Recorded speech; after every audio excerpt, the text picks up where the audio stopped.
Good morning, Brit. So, we had Isaac's birthday yesterday, and he enjoyed his presents and cards. Um, but yeah, the borrowers are back in my possession, and we are on chapter 13. Goodness gracious, what had just happened? Well, there was a conversation between, it looks like, Cramfurl and Mrs. Driver, and Arietti had just wrote a letter to her uncle, and I think the boy had brought it back.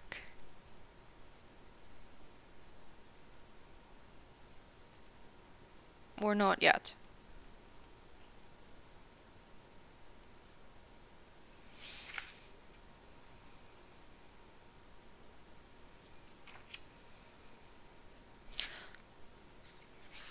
Oh man. Oh right. Mr. Driver or Mrs. Driver and Crampfurl were talking about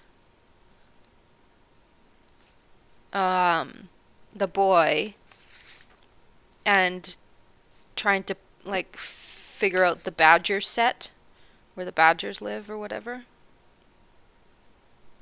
Anyways, good gracious. Maybe you can go back and look at the last chapter. But here we go. Chapter 13. Homily was ironing, bending and banging and pushing the hair back out of her eyes. All around the room, underclothes hung airing on safety pins, which Homily used like coat hangers. "What happened?" asked Homily. "Did you fall over?" "Yes," said Arietti, moving quietly to her place beside the fire. "How's the feeling coming?" "Oh, I don't know," said Arietti. She clasped her knees and laid her chin on them. "The feeling, I think, is the borrower feeling or something." "Where's your knitting?" asked Homily. "I don't know what's come over you lately. Always idle. You don't feel seedy, do you?" I don't know what that means. "Oh," exclaimed Arietti, "let me be." And Homily, for once, was silent. It's the spring, she told herself. Used to take me like that sometimes at her age. "I must see that boy," Arietti was thinking, staring blindly into the fire. "I must hear what happened. I must hear if they're all right. I don't want us to die out. I don't want to be the last borrower. I don't want—" And here Arietti dropped her face into her knees. "I don't want to live for ever and ever like this, in the dark under the floor." "No good getting supper," said Homily, breaking the silence. "Your father's gone borrowing, to her room. And you know what that means." Arietti raised her head. "No," she said, hardly listening. "What does it mean?" "That he won't be back for a good hour and a half. He likes it up there, gossiping with her and poking about on the dressing table. And it's safe enough once that boy's in bed. Not that there's anything we want special," she went on. "It's just these new shelves he's made. They look kind of bare, he says, and he might, he says, pick up a little something." Arietti suddenly was sitting bolt upright. A thought had struck her, leaving her breathless and a little shaky at the knees. A good hour and a half, her mother had said, the gates would be open. "Where are you going?" asked Homily, as Arietti moved towards the door. Just along to the storeroom," said Arietti, shading with one hand her candle dip from the draught. "I won't be long." "Now don't you untidy anything," Homily called out after her, "and be careful of that light." As Arietti went down the passage, she thought, "It is true, I am going to the storerooms to find another hat pin. And if I do find a hat pin and a piece of string, there won't be any name tape. I still won't be long, because I'll have to get back before Papa, And I'm doing it for their sakes, she told herself doggedly, and one day they'll thank me. All the same, she was feeling a little bit guilty. Artful, that's what Mrs. Driver would say she was. There was a hat pin, one with a bar for a top, and she tied a piece of string very firmly, twisting it back and forth like a figure of 8, and, as a crowning inspiration, she sealed it with sealing wax. The gates were open, and she left the candle in the middle of the passage where it would come to no harm, just below the hole by the clock. The great hall, when she had climbed out into it, was dim with shadows. A single gas jet, turned low, made a pool of light beside the locked front door, and another faintly flickered on the landing halfway up the stairs. The ceiling sprang away into height and darkness, and all around was space. The night nursery, she knew, was at the end of the upstairs passage, and the boy would be in bed. Her mother had just said so. Arrietty had watched her father use his pin on the chair, and single stairs, in comparison, were easier. There was a kind of rhythm to it after a while.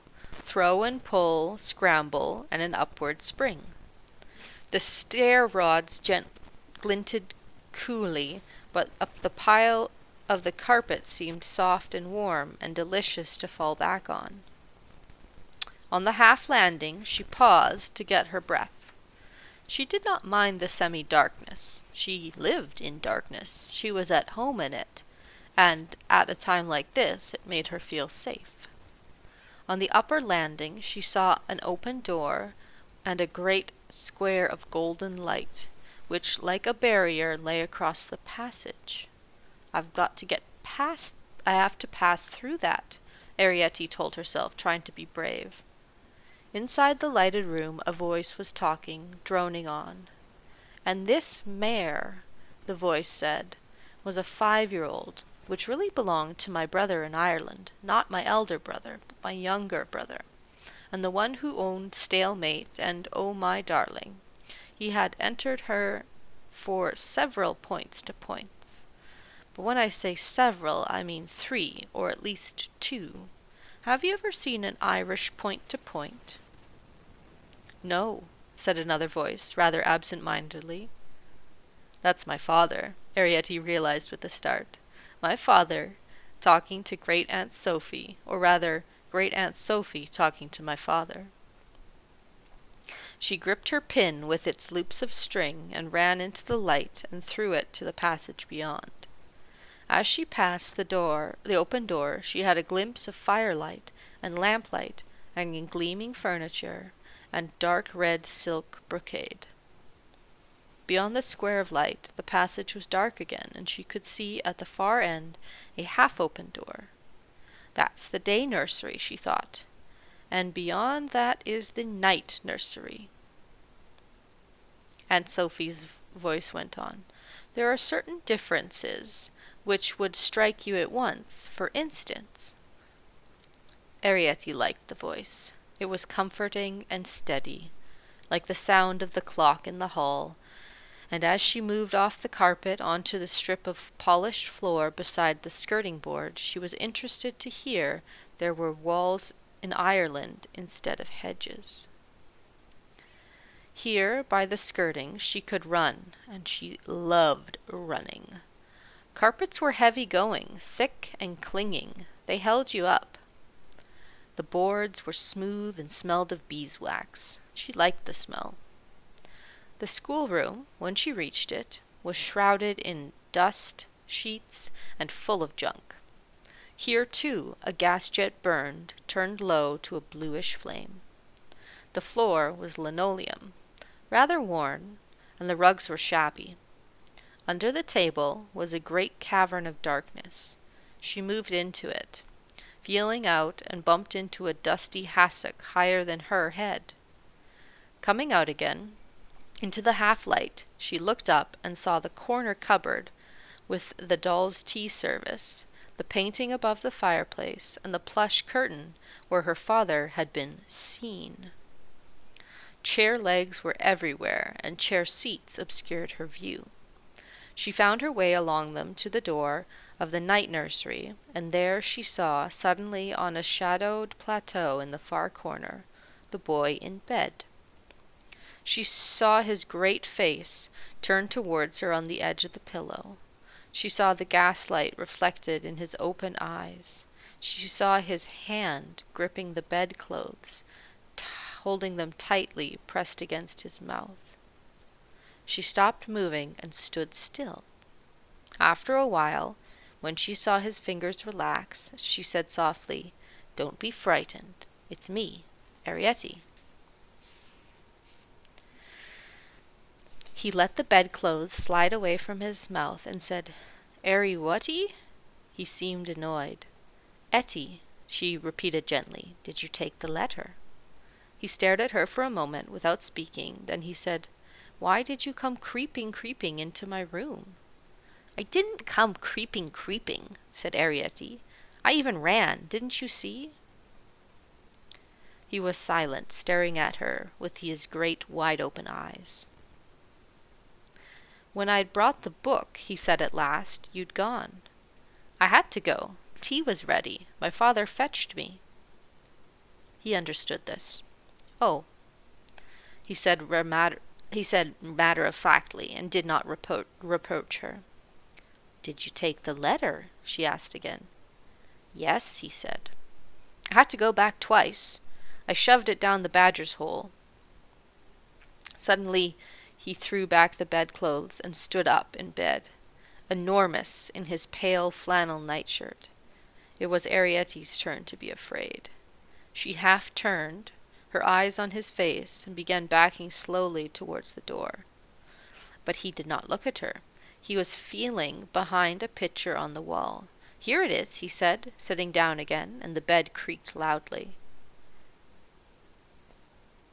"But I don't want it back," exclaimed Arietti, coming forward. "You should have left it there. Why did you bring it back?" He turned it over in his fingers. "He's written on it."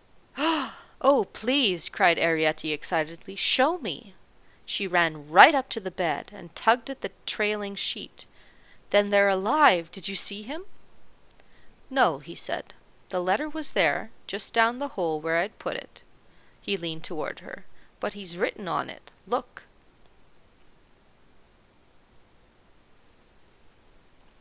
She made a quick dart and almost snatched the letter out of his great fingers, but was careful to keep out of range of his hand. She ran with it to the door of the schoolroom, where the light, though dim, was a little brighter. "It's very faint," she said, holding it close to her eyes. "What's he written it with? I wonder. It's in all capitals." She suddenly turned. "Are you sure you didn't write it?" she asked. "Course not," he began. "I write small," but she had seen by his face that he spoke the truth, and began to spell out the letters.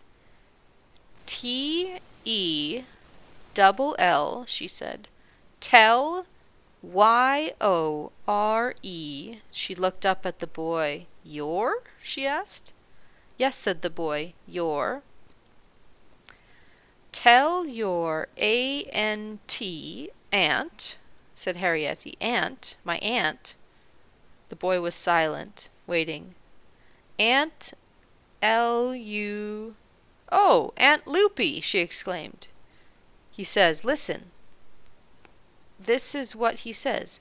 "Tell your Aunt Loopy to come home." There was silence. "Tell her," said the boy after a moment.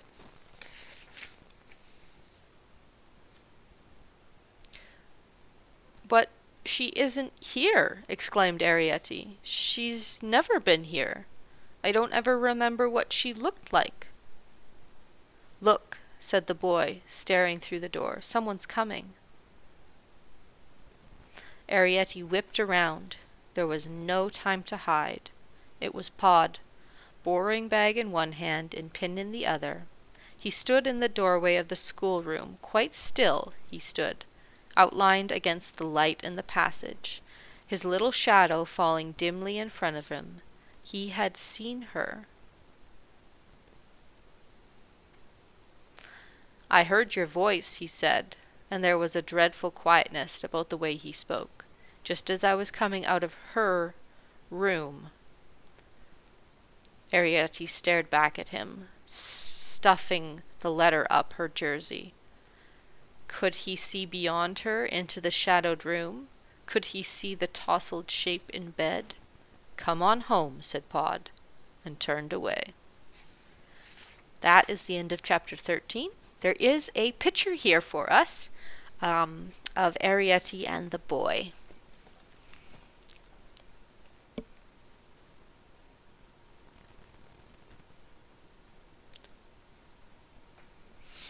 Uh-oh, somebody's in trouble.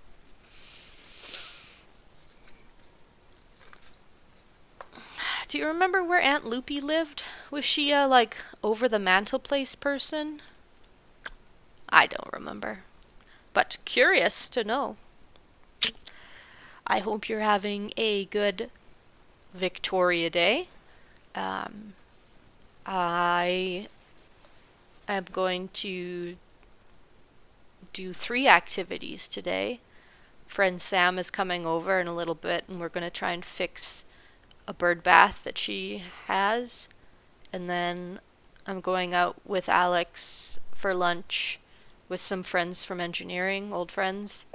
And then Jory and I are exercising. But it's kind of awful out. It's 8 degrees and sort of raining, so it's icky. Big stretch. Okay. Bye for now. See you later, Bryn. I love you.